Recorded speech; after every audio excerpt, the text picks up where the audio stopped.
다윗은 사람과 짐승을 구하여 주시는 온 우주에 충만한 하나님의 인자하심을 경험하고 감격하여 찬양했습니다. 주의 인자하심이 어찌 그리 보배로우신지요. 그러면 온 우주에 충만한 하나님의 인자하심은 하나님의 자녀들에게 어떻게 나타나고 있을까요? 다윗은 독수리의 날개를 비유하여 하나님의 보호하심을 설명했습니다. 사람들이 주의 날개 그늘 아래 피하나이다. 독수리는 강력한 날개로 새끼를 보호합니다. 독수리의 날개 길이는 70에서 90cm입니다. 독수리는 그 날개로 어린 새끼들을 품습니다. 그러면 어떤 짐승도 그들을 해할 수 없습니다. 그 날개 밑은 얼마나 포근할까요? 밖에서 폭풍우가 몰아칠지라도 어린 새끼들은 어미의 날개 품 안에서 편안히 잠을 잡니다.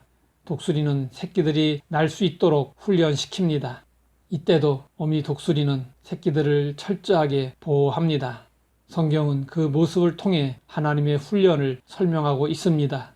마치 독수리가 자기의 보금자리를 어지럽게 하며 자기의 새끼 위에 너풀거리며 그의 날개를 펴서 새끼를 받으며 그의 날개 위에 그것을 엎는 것 같이 여호와께서 홀로 그를 인도하셨고 그와 함께한 다른 신이 없도다.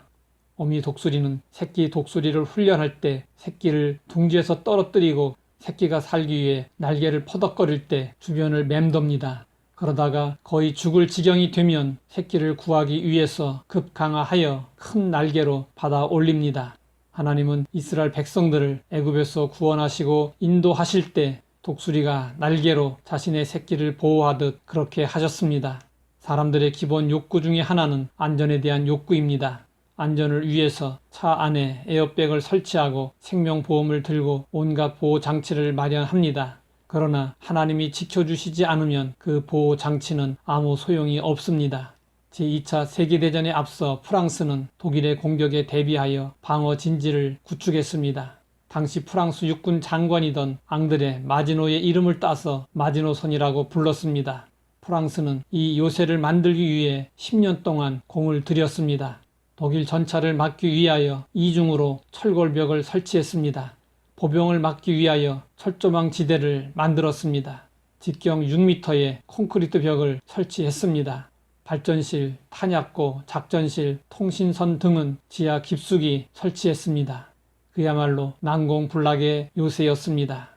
그러나 제2차 세계대전이 터졌을 때 마지노선은 아무 소용이 없었습니다. 독일은 벨기에와 룩셈부르크로 우회해서 프랑스를 침공했습니다. 마지노선은 힘 한 번 써보지 못하고 무너지고 말았습니다. 사람들은 안전지대를 만듭니다. 그러나 사람이 만든 안전지대는 결코 안전하지 않습니다. 하나님만이 우리의 안전한 피난처가 되십니다. 나오미를 따라 베들레헴에 온 룻에게 유력한 자 보아스는 말했습니다. 이스라엘의 하나님 여호와께서 그의 날개 아래에 보호를 받으러 온 내게 온전한 상 주시기를 원하노라. 미망인으로서 의지할 곳 없었던 룻은 하나님의 날개 아래에 피하여 보호를 받았습니다.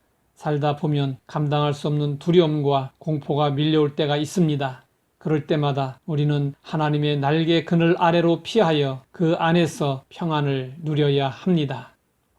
하나님 아버지, 우리에게 안전하고 영원한 피난처가 되어주시니 감사합니다. 위험이 닥칠 때마다 하나님의 날개 그늘 아래로 피할 수 있게 하옵소서. 예수님의 이름으로 기도드립니다.